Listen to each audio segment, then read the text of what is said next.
এখনকার বিএনপির অবস্থা হচ্ছে চোরাবালিতে থাকার মতো অবস্থা। প্রধানমন্ত্রীকে বলতে যে আজকেও আপনার যারা স্ক্রিপ্ট লিখে দিয়েছে এরা কিন্তু প্রাথমিক বিদ্যালয়কে প্রাথমিক বিশ্ববিদ্যালয় বানিয়ে দিয়েছে। সুতরাং আপনাকে বুঝতে হবে যে আপনি কাদের খপ্পরে পড়েছেন। মাত্র 2 মাসের সরকার ইতিমধ্যেই অভ্যন্তরীণ ব্যাংকগুলো থেকে 42,000 কোটি টাকার ঋণ নিয়েছে। আঙুলের কালি মোছার আগেই তারা গণভোট মুছে দিয়েছে, সংস্কার মুছে দিয়েছে, জুলাই সনদকে মুছে দিতে চাচ্ছে।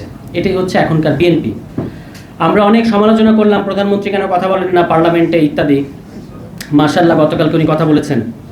এবং এখন উনি তো আমাদের দেশের প্রধানমন্ত্রী, আমি শুধু এতটুকু বলতে চাই, আপনার প্রতি আহ্বান জানাতে চাই।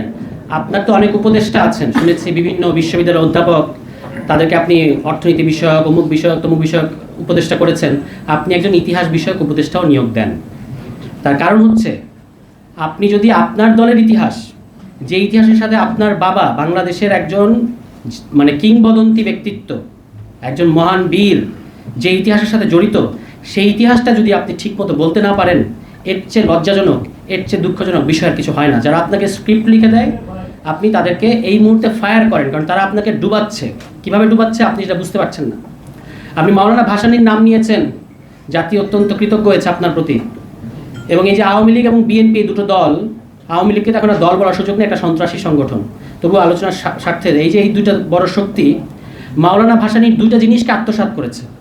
একটা দল মাওলানা ভাসানীর নৌকাকে আত্মসাৎ করেছে, আর একটা দল মাওলানা ভাসানীর ধানের শীষকে আত্মসাৎ করেছে। কিন্তু মাওলানা ভাসানীর যেটা রাজনীতি, মজলুমের রাজনীতি, জনগণের রাজনীতি, নিপীড়িতের পক্ষে থাকার রাজনীতি, এটা কিন্তু এরা কেউ নেয় নাই। কারণ আপনারা জানেন যে মাওলানা ভাসানীকে আমরা বলি মজলুম জননেতা, কিন্তু এই দুটো দলের কারোর মধ্যেই কিন্তু আওয়ামী লীগ তো প্রশ্নই আসে না। এই বিএনপি অনেক ছলচাতুরি, এতক্ষণ আলোচকরা বললেন যে প্রতি পদে পদে কিভাবে বাংলাদেশের মানুষ তাদেরকে পুরস্কৃত করেছে, আর তারা কিভাবে বাংলাদেশের মানুষকে বারবার খাদের মধ্যে নিয়ে গেছে। এবং এখনকার বিএনপির যে অবস্থা, এখনকার বিএনপির অবস্থা হচ্ছে চোরাবালিতে থাকার মতো অবস্থা। চোরাবালিতে থাকলে আপনি যত নড়াচড়া করবেন তত তলাতে থাকবেন। বিএনপি কিন্তু 2 মাসের মধ্যে নড়াচড়া করতে গিয়ে তলানির দিকে চলে যাচ্ছে। কোথায় গিয়ে শুধু তো তারা যদি তলিয়ে যেত আলহামদুলিল্লাহ, আমাদের কোনো অসুবিধা ছিল না। বাংলাদেশকে নিয়ে তারা তলানির দিকে যাচ্ছে। এবং তারা এই 2 মাসের মধ্যে, মাত্র 2 মাসের সরকার ইতিমধ্যেই অভ্যন্তরীণ ব্যাংকগুলো থেকে 42,000 কোটি টাকার ঋণ নিয়েছে। এখন তাদের অর্থমন্ত্রী সহ ঋণ খেলাপি, বিশিষ্ট ঋণ খেলাপি, সোয়েটার ব্যবসায়ী, গভর্নর সহ 14 সদস্যের দল IMF এর বৈঠকে গেছে। তাদের আরও $300 কোটি ঋণ দরকার। প্রধানমন্ত্রী তাদের উন্নয়ন সহযোগীদের কাছ থেকে $2 বিলিয়ন ঋণ চেয়েছেন। কেন?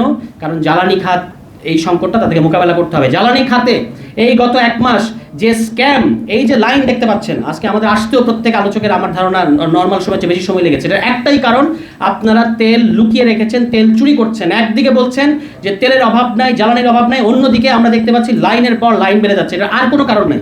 কারণ হচ্ছে আপনাদের পলিটিক্যাল সিন্ডিকেটের মধ্যে থাকা যে সমস্ত বাটপার এবং চোররা আছে, তারা এই তেল লুকিয়ে রেখেছে, আর কোনো কারণ নাই।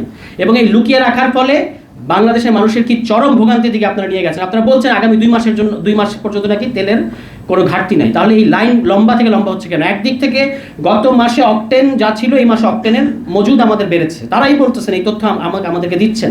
অন্যদিকে লাইন বেড়ে যাচ্ছে। এর কারণ হচ্ছে যদি কোনো তৃতীয় বা আন্তর্জাতিক কোনো তদন্ত সংস্থা দ্বারা আপনারা তদন্ত করে দেখেন, গত 1-1.5 মাসে এই স্ক্যাম পরিচালনা করে তারা হাজার হাজার কোটি টাকা এই মার্কেট থেকে উঠিয়ে নিয়ে গেছে এই চোরেরা, এই বাটপাড়েরা। এবং এই চোরেদের বাটপাড়েদের সর্দার হচ্ছে আজকে বিএনপি।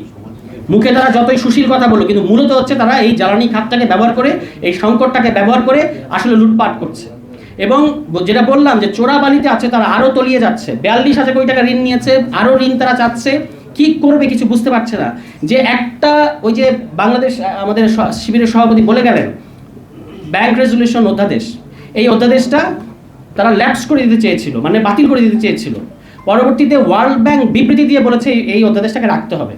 এখন তারা করেছে ফান্দে, ওই যে বগা ফান্দে পড়লে যেমন কান্দে, তারা যেটা পরে করলো, এমন একটা ধারা ঢুকিয়ে দিল যে পাচার এবং লুটপাট বিরোধী একটা অধ্যাদেশকে তারা পাচার এবং লুটপাট সহায়ক একটা আইনে পরিণত করেছে। এই হলো বিএনপি। তাদের এতই ডেসপারেশন যে তাদেরকে লুটপাট এবং পাচার করতেই হবে, এবং তাদেরকে সেটার জন্য এমন একটা আইন করতে হবে, এমন একটা সাংবিধানিক ব্যবস্থা করতে হবে যেটা এই লুটপাট এবং পাচারকে আপনার সহায়তা করে। আমি একটু মাননীয় প্রধানমন্ত্রীকে বলতে চাই, আজকেও আপনার যারা স্ক্রিপ্ট লিখে দিয়েছে এরা কিন্তু প্রাথমিক বিদ্যালয়কে প্রাথমিক বিশ্ববিদ্যালয় বানিয়ে দিয়েছে। সুতরাং আপনাকে বুঝতে হবে যে আপনি কাদের খপ্পরে পড়েছেন। আমরা ভেবেছিলাম আপনি লন্ডনে ছিলেন, আপনাকে নির্যাতন করে দেশের বাইরে পাঠিয়ে দেওয়া হয়েছে, আপনি যেতে বাধ্য হয়েছিলেন, এবং সেখানে গিয়ে আপনি অনেক সময় পেয়েছেন, আপনি নিজেকে প্রস্তুত করেছেন।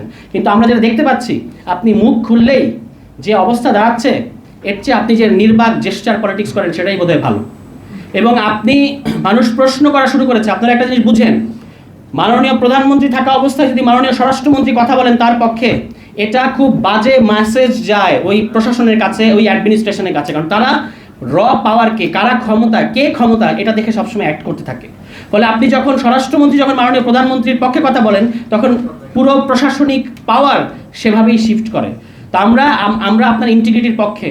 আমরা চাই না বাংলাদেশে বিএনপি তার কোনো ধরনের পতন ঘটুক, কিংবা বিএনপির যে আজকে যে অবস্থা, সেই অবস্থায় বাংলাদেশকে নিয়ে তারা, এর আগে আপনারা 2বার বাংলাদেশকে সংকটের মুখে ঠেলে দিয়েছেন। আমরা চাই আপনারা সুশাসন নিশ্চিত করেন। এই ফ্যামিলি কার্ড এবং এই পরিবার, আরেকটা যেন কি, ওই ফ্যামিলি কার্ড, আরেকটা হলো কৃষক কার্ড, এই কৃষক কার্ডের গিমিক রাজনীতি বাদ দেন দয়া করে। এগুলো হচ্ছে না, কিছু হচ্ছে না।